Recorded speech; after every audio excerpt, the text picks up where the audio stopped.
Alright guys, welcome back to another video. Today we have Thor from MAFEX. I want you to see this here because this is Thor versus a Marvel Legends. Why am I showing you that? Well, there's a good reason. If you stick around to the end of the video, you'll see why. But for now, let's get on with it. Thor from MAFEX. I really like this. I like this more than any movie version. I don't know how you guys feel, but I feel like the comic book versions are my favorite as opposed to the movie versions. It's just very unfortunate, again, that the comic book version doesn't really have a whole lot of detail, at least not the ones that I'm looking for. I know it's perfectly okay figure, but I just wish there was more definition, more shading in his muscles, his face maybe, although I think they did a pretty good job on his eyebrows, his helmet. There could be a little bit more, and there isn't, but I am still happy with this figure. Is it worth the $105 though? That's always the question when it comes to MAFEX, really, and maybe Figuarts too, but MAFEX especially. Is it worth $105? I think a lot of you out there know that maybe MAFEX is not worth that much, but that's just how much we pay for it here in the US. But you don't have to, not if you're smart about it, not if you know where to go, which I encourage you to look. Don't just buy it wherever. Look, Toys in the Box is my go-to store. It's local to me though, but they unfortunately don't have it anymore. In talking to the owner of Toys in the Box, I get the feeling that MAFEX does some shady things, sending less inventory to small retailers like this, which sucks. Look, he's 8,360 yen.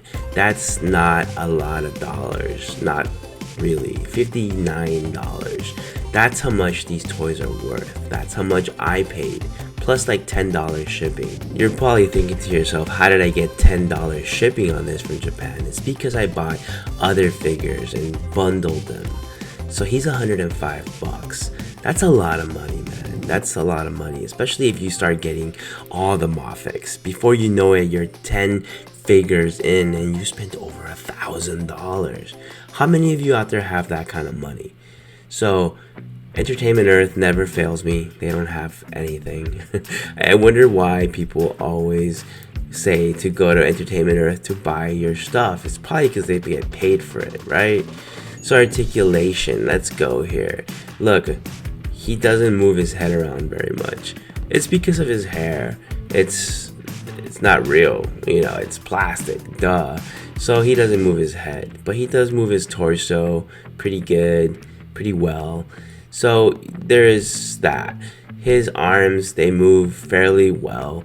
He's no Spider-Man, so he's not gonna move like Spider-Man, but he does move fairly well. His wrist, his arms, his, you know, his bicep, his elbows, they all have the range there.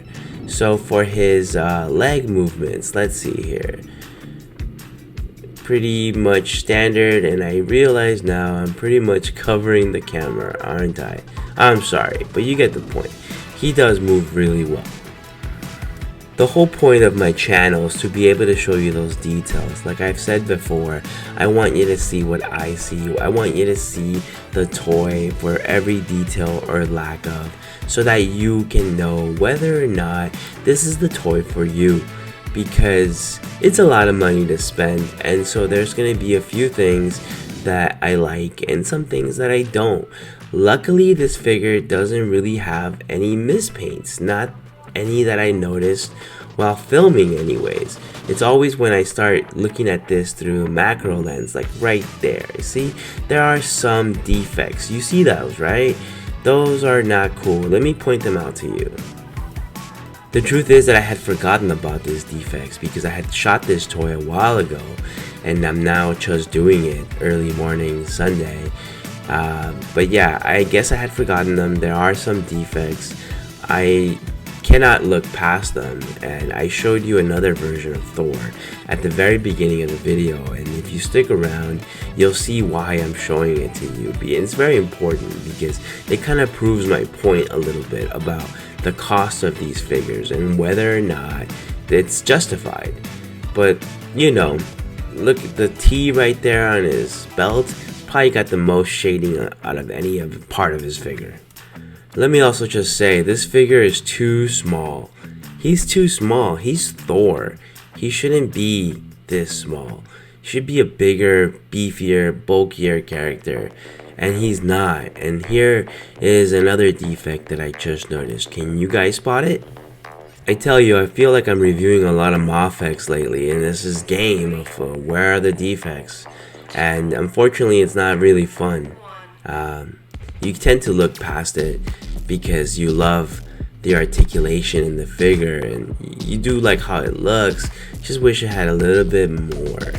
Look at his face, or his faces, his eyebrows. I think they did such a good job incorporating the blonde to that really light skin tone. I just feel like his helmet could have a little bit more, right? It's metal. Should have a little bit more shading, more detail. And please, please, please don't tell me it's because that's the way it's in the comic books. Because I know I can show you some comic books where there are more detail in his costume and such. And here I found another defect. Can you spot it? I suppose that when people say that it's based on comic books, they must mean these old comic books where there isn't a whole lot of detail in the blacks or the blues. It's just there. But there are lines that they put that they want to add some detail, like this. So I do understand that it's difficult to translate this into a figure, but they are trying to add some lines there to give it more dimension, more depth, and they don't do that in these toys. This is a modern version, I guess, modern drawing of the old costume. But you can see they still try to add more to it, more lines and such. And I wish MAFEX could find a way to kind of incorporate that, to just make it a little pop more, you know? That's just my take though. It is. It is perfectly okay the way it is. But I just don't think it's perfectly okay the way it is to pay $105. If you guys think that you are perfectly okay with paying $105 for a figure that's based on the old comic books without much detail, then good for you, but not for me. You know, I still buy them, but I buy them from Japan. Head sculpt, see, it just looks really plain. If anything, they should have a little bit of kind of a wash to the colors to give it more than just one color. Like his helmet is just not one color, it's not just gray. His hair has a little bit of that. See, there's little darker parts of it. It's cool, I appreciate that. Even his face has got it. But what about his helmet? What about the wings on his helmet? What about the gray parts on his chest? It could add a little bit of darkness and bright, some highlights, and they just don't do that, and that sucks, man. But he's got two head sculpts. The scowling face is my favorite. The scowling one's always my favorite, but he does remind me of Donald Blake from back in the comic books. So Thor does come with a bunch of hands, some punching hands right here. All action figures come with that. And they're not very detailed or have a lot of paint on them. They're just straight up one color. And I guess that's fine, but you know, a little bit of wash would have been even better. Some detail, some hair. You know, Thor's kind of hairy, right? He's got two other hands right there, two other ones right there. And well, he's got a large range of expressions with his hands, which is good for you toy photographers out there. He's got some accessories, but I'm gonna bundle them up here because some of his accessories come with hands. So he's got different ways of holding the hammer, and this one actually clips onto his belt. How many of you out there love that they give you all these hands but are so worried that you're gonna lose some of them, man? It's so easy to lose these pieces, like really easy. So I'm not the biggest fan of Thor, but I do like Thor, and I do like the old Thor drawn by Jack Kirby back in the days. So you kind of have to get this if you're a fan of that. It's just that he's too small, but there is texture in the hammer, which I really appreciate. I really think that they needed to add that. So I'm going to show you some stuff that I should have shown you earlier, like the texture in his hands right there. I appreciate those things. I mean, I like that. You can see where the plastic is joined together though. But you know, whatever. I like the figure. I really do, despite all the negative things that I say about this and MAFEX. but it's just the price, man. But yeah, like even the color of the hammers right here, it just looks very dull. I know it's supposed to be translucent because it's representing that fact that it's spinning like that. I don't really like that compared to other versions I've seen. There you go. It clips onto his belt. Looks a little funny, but I'm glad they added that. Despite the mispaints, I like it. Don't get me wrong, guys. I like it. But compare this to a Marvel Legends, which I hate Marvel Legends. But look at one thing here. Look at his boots, okay? This is what I'm talking about when I say there is no detail. There's hardly any detail. Now, this right here looks more accurate to the comic books, right? So it's good. This one is not as accurate. But if they had done this with a little black on it, that would have looked really cool, right? But there's more texture here. Okay, so now let's look at the chest piece. This is true to the comic books. There's no doubt about it. It looks good, aside from whatever mispaints I showed you earlier. But look at this one here. You see the texture in his leather kind of shirt or whatever this is. You see how the gray in the chest pieces are not just one color of gray. Do you think MAFEX did that on purpose because it's cheaper, or is because that's the way they think it should be because it's that way in the comic books? Some people think. I don't know. What is it? The T right there on his belt. It's little. It's got some wash on it, so it's good. It's just this one is kind of a draw for me. It's a different version of it. I'm not sure which one's more accurate, but they both look good. So I'll call that a tie. What do you think?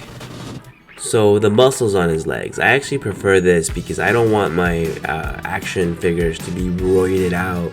So I like this. It's true to the comic books too. This looks like, man, he hit the juice, right? It looks really detailed. No, they're not the same versions of Thor, obviously, because you saw who it was. But you know, the detail in his body, his costume, they're just more pronounced. Yes, this is not Thor. This is the Thor clone. But even here you can see a little bit more wash in the costume. Look at his spinning hammer thing. The effect this one is compared to the other one. Doesn't this one look a little cooler? I mean, let me put them here side by side. So right here, which one do you prefer? Left or right? Be honest. Which one's cooler? Alright? Which one? Not just which one's based on comic books. Which one looks cool? Look, thank you for watching. I know this was a longer video, but if you could subscribe, that would be awesome. Thank you, guys.